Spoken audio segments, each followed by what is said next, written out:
ética nas escolas. Saiba como a disciplina é ensinada. Novas normas da ABNT para reformas já estão valendo. Texto base do Plano Nacional da Educação é aprovado na Câmara. E ainda hoje o Fica a Dica Massagens. É agora no Circuito UFMG.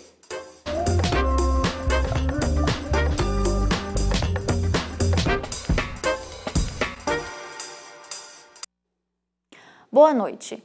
Aprender a conviver em sociedade é um desafio para todos. Ensinar pode ser uma dificuldade ainda maior. Em Belo Horizonte, o ensino da ética tem sido discutido na política. Criar disciplinas no ensino fundamental e médio que abordem a cidadania, política e ética. É esse o objetivo do projeto de lei que tramita na Assembleia Legislativa de Minas Gerais.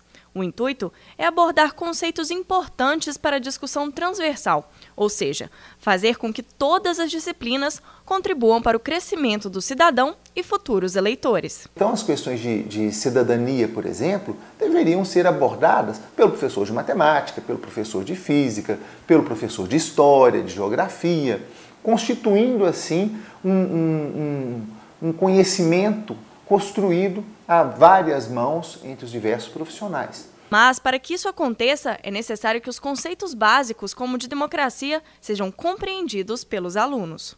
Hoje o debate, nós não queremos criar disciplina, que se crie um conteúdo e se formalize naquele momento, porque nós deixarmos uma lacuna sobre a compreensão da sociedade brasileira, isso depois vai refletir na efetiva participação ou na capacidade de análise crítica desse jovem.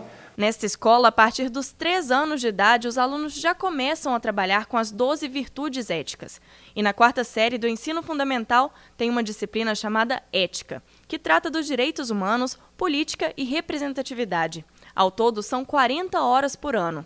Sem contar que esses assuntos são também abordados por outras matérias. Como tema transversal, não é necessário institucionalizar, já acontece, porque a escola tem um papel de contribuir na formação desse cidadão, de qualquer maneira. Mas para esta professora da Faculdade de Educação da UFMG, é importante ressaltar que ética se aprende vivendo e não só nas salas de aula. A gente aprende cidadania vivendo a cidadania, então eu acho que introduzir ética e cidadania nas escolas seria criar espaços de participação de estudantes, espaço de participação dos educadores, garantir condições de trabalho dignas. Eu acho que isso é viver a ética e a cidadania.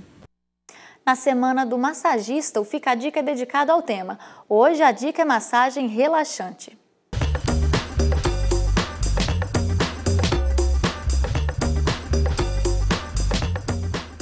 A massagem de hoje é a massagem relaxante.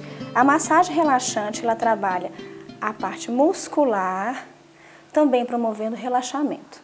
Vou mostrar aqui alguns movimentos que são feitos para liberar a tensão do dia a dia e liberar as tensões musculares, como os nódulos, dores nas costas.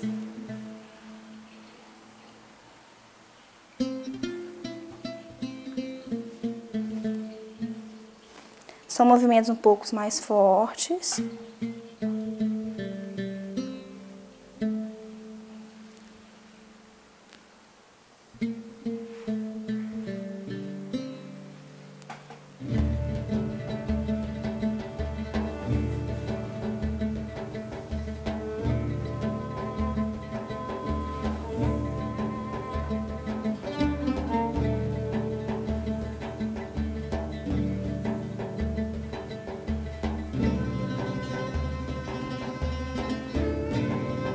Esses movimentos vão liberando as tensões.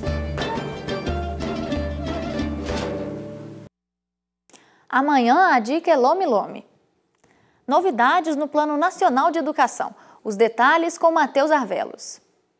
Foi aprovado o texto base do projeto que institui o Plano Nacional de Educação pela Câmara dos Deputados. O PNE promete ser o grande balizador da educação brasileira nos próximos anos. No texto são discutidos alguns itens e entre eles está o aumento do número de vagas nas creches, no ensino médio, no profissionalizante e também em universidades públicas. Além disso, o plano também institui a escola integral para pelo menos 25% dos alunos da da educação básica. Na próxima semana deve ocorrer a análise dos destaques, que indicam pelo menos 20 metas a serem cumpridas nos próximos 10 anos. Matheus Arvelos para o Circuito UFMG. As novas normas da Associação Brasileira de Normas Técnicas para a Reforma de Edificações já estão valendo. Descubra o que mudou. Motivada pelo desabamento de edifícios no Rio de Janeiro em 2012, que tiveram reformas apontadas como responsáveis pelo acidente, a norma 16.280 da Associação Brasileira de Normas Técnicas representa o fim do amadorismo quando se trata de reformas domiciliares. O foco principal da norma é a segurança. Então, várias reformas em unidades autônomas, principalmente dentro de apartamento, elas são feitas e eram feitas, né, sem nenhuma fiscalização. Quer dizer, o proprietário do apartamento, ele resolvia fazer uma reforma, ele contratava um pedreiro, e o pedreiro falava, vamos tirar essa parede, vamos aumentar o tamanho desse vão de janela, e saíam fazendo sem consultar um engenheiro, um especialista no assunto, para saber se realmente pode fazer esse serviço. Porque, no caso de prédios que são estruturados, né, na maioria das vezes não tem importância você abrir uma parede dentro de um apartamento, uma coisa assim. Mas no caso de uma alvenaria autoportante, que são prédios que são sustentados pelas próprias paredes dos apartamentos, se você não pode mexer nas paredes. As novas normas da ABNT exigem que antes da realização de qualquer modificação no imóvel, um plano de reforma seja apresentado ao síndico. E esse plano deve ser elaborado por um especialista para evitar qualquer dano à estrutura do imóvel e garantir a segurança dos moradores. Essa norma ela vai trazer muito benefício tanto para os proprietários das unidades quanto para os construtores e para as donas das construtoras, sabe? Porque na realidade ela veio para regulamentar uma fase pós-obra, que seriam as reformas, que antes não tinham um controle e hoje eles deram como responsável os síndicos, né? Os síndicos, então, agora eles vão ter que pegar todos os donos de unidades que desejam fazer uma reforma e exigir deles um engenheiro responsável, anotação de responsabilidade técnica, o projeto, o histórico todo. Então isso vai ter uma rastreabilidade. Então lá no futuro, quando outro proprietário estiver morando lá, isso vai ter como localizar o que foi feito, como foi feito, que realmente teve um cálculo em cima daquilo, que foi tudo seguro. Então é para trazer mais segurança mesmo. Ainda que as normas beneficiem tanto os proprietários quanto as construtoras, segundo o professor do Departamento de Engenharias de Materiais e Construção da UFMG, elas podem representar um custo a mais. A princípio, a gente vai identificar que vai aumentar o custo. Tá? Então, primeiro, o proprietário que vai ter que contratar agora um profissional de ensino superior, um engenheiro, um arquiteto, para ser o responsável dessa reforma. O que a gente está vendo é que o custo-benefício vai valer a pena.